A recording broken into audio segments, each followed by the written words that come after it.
গতকাল মারুফ হাসান তাহসিন আমাদের নামে যে মিথ্যা নিউজ করছে, এটার সাথে আমরা কোনোভাবেই জড়িত নয়। আমরা জানি না যে কে মারছে কখন মারছে, এগুলো আমরা জানি না। নিউজ দেখে দেখতেছি এখানে আমাদের নাম আমাদের ফ্যামিলির সবার নাম দিছে। আর রাত 11টার সময় আমরা মেয়েরা কেন এখানে গিয়ে ওদের একে মারবো? আর মেয়েদের পক্ষে কি সম্ভব একটা ছেলে কি এভাবে মারা? সালাম আলাইকুম, আমি তানজিনা আক্তারিমা। আমি কক্সবাজার সরকারি মহিলা কলেজের একজন এইচএসসি পরীক্ষার্থী। বর্তমান পরীক্ষা চলমান আছে। গতকাল মারুফ হাসান তাহসিন যে মিথ্যা নিউজ করছে, আমার নামে মিথ্যা প্রচার করতেছে, সে হচ্ছে এদের সাথে আমাদের পরিবারের সাথে একটা ঝামেলা হয়। আমার দাদা দ্রুত বিচার চেয়ে এদের নামে একটা মামলা করে, থানায় কোর্টে একটা মামলা করে। তো এর ভিত্তিতে এরা একটা তাহসিনের বাবা বাদী হয়ে আমাদের বিরুদ্ধে একটা মামলা করে থানায়। এখন মামলা চলতেছে, এগুলো কোর্টে মামলা চলতেছে আর থানায় মামলা চলতেছে। তো এরপরে মারুফ হাসান তাহসিন গিয়ে আমাকে কলেজে যাওয়ার পথে প্রতিনিয়ত টিচিং করতেছে। আর আমার বিভিন্ন ছবি নিয়ে সামাজিক যোগাযোগে খারাপ পোস্ট করতেছে। আমি এগুলা নিয়ে একটা অভিযোগ করি, সেনাবাহিনীর কাছে একটা অভিযোগ করি। তারপর এটা সত্য তদন্ত করার জন্য সেনাবাহিনী এদের বাসায় যায়, আমাদের বাসায়ও গেছে। তারপরে সত্য তদন্ত করার পর এদের পরিবার থেকে এর আম্মু, এর আব্বু, সহ এর বন্ধু নয়ন শুদ্ধ এদের 4জনকে ডাকাইছে। তারপর আমাদের পরিবার থেকে আমি, আমার আম্মু, আমার ফুফি, আমরা 3জন গেছি। সেনাবাহিনীর ক্যাম্পে যাওয়ার পর এদের থেকে জিজ্ঞেস করছে কি কি আমার ছবি কেন ফেসবুকে দিচ্ছে, সামাজিক যোগাযোগে দিয়ে বিভিন্ন গুজব ছড়াচ্ছে। এগুলো নিয়ে আমার নেতৃত্বে আমাদের ফ্যামিলির সবাই একে মারছি। কাটা পাহাড় কোনটা এটা আমরা নিজেও জানি না কোথায় কাটা পাহাড় এটা।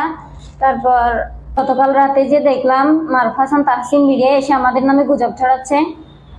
তো এখানে এর সাথে কোনো আমরা জড়িত না। এরপর এবার যাদের আসামি করছে এটা নিয়ে থানায় এরা অভিযোগ জমা দিছে। এটাতে 1 নাম্বার আমি সহ আমার ফ্যামিলির, আমি, আমার ফুফি, আমার আব্বু, তারপর এর সাথে যোগ করছে আব্দুল আল ফরহাদ আর রোমান আক্তার। আব্দুল আল কয়েকদিন আগে 1 মাস মতো হবে, 1 মাস আগে আব্দুল আল ফরহাদ, নয়ন আর তাহসিনের নামে একটা মামলা করছে। এর ইস্যু ধরে তাহসিন এদের নাম সহ এখানে আমাদের সাথে এড করে দিছে, যা হচ্ছে একটা মিথ্যা এবং বানোয়াট। গতকাল মারুফ হাসান তাহসিন আমাদের নামে যে মিথ্যা নিউজ করছে, এটার সাথে আমরা কোনোভাবেই জড়িত নয়। আমরা জানি না যে কে মারছে কখন মারছে, এগুলো আমরা জানি না। নিউজ দেখে দেখতেছি এখানে আমাদের নাম আমাদের ফ্যামিলির সবার নাম দিছে। আর রাত 11টার সময় আমরা মেয়েরা কেন এখানে গিয়ে ওদের একে মারবো? আর মেয়েদের পক্ষে কি সম্ভব একটা ছেলে কি এভাবে মারা? এই হলো একজন আওয়ামী লীগের দোষর। এর নামে 4টা-5টা মামলা আছে। ইমপ্রিজন মামলা, তারপর অপহরণ মামলা, ছিনতাইকারী মামলা, অনেকটাই মামলা আছে, মারামারি মামলা। এখন বর্তমানে আওয়ামী লীগ বিএনপির মিছিলে গিয়ে নিজেকে বিএনপি দাবি করতেছে। প্রশাসনের কাছে আমি দৃষ্টি আকর্ষণ করছি, গতকাল যে থানায় এজাহার জমা দিছে এই ঘটনার সুস্থ তদন্ত করে আইনানুগ ব্যবস্থা নেওয়া হোক।